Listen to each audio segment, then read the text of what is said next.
நிலவிடம் வாடகை வாங்கி வெளி வீட்டினில் குடி வைக்கலாமா?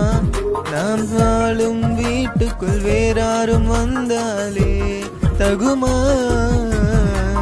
தேன்மலை தேக்கத்தில் நீதான் உந்தன் தோள்களில் இடம் தரலாமா? நான் சாயும் தோள் மேல் வேறாரும் சாய்ந்தாலே தகுமா? நீரும் செம்புல சேரும் கலந்தது போலே கலந்தவர் நான்.